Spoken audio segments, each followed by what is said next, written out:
to my second example on resolution of vectors. In this example, we have the resultant which is given acting along the positive x-axis and taken as r. It is given as 600 Newton.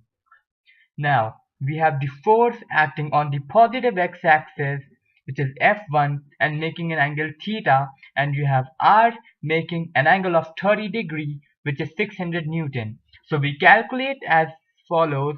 We calculate the summation F of x.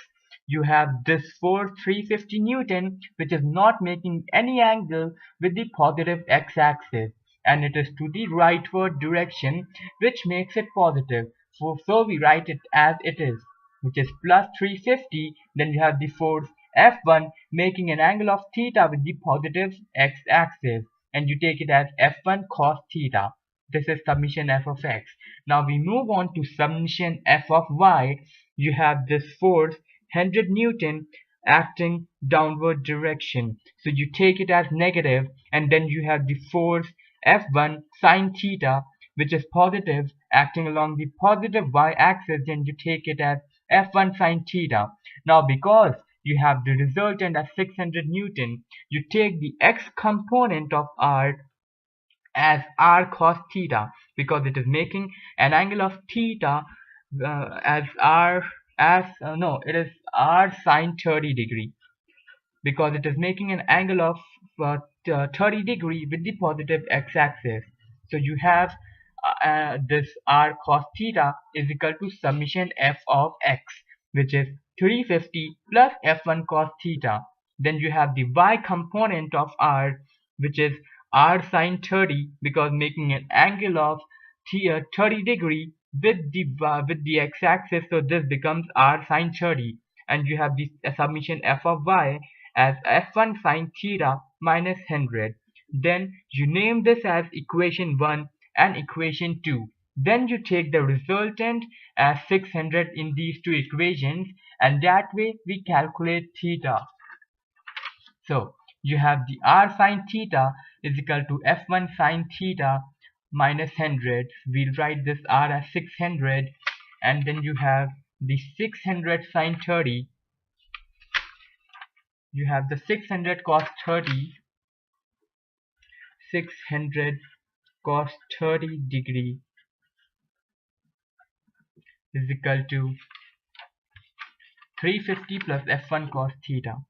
350 plus f1 cos theta. Then to calculate this, you divide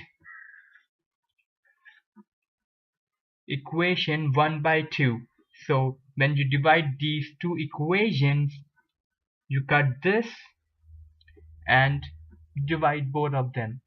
Then you get it. Then you try to get the angle. When you do this, you get the equation f1 sine theta is equal to 400.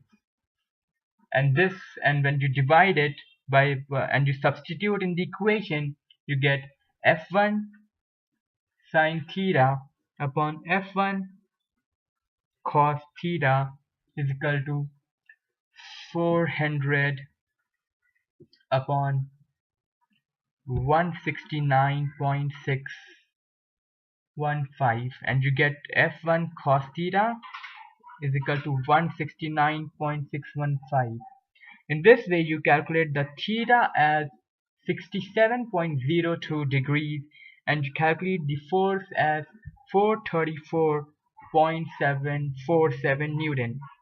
And because it is making an angle with the positive x-axis, you get this force. This is the resultant, and this making the force is 434.47.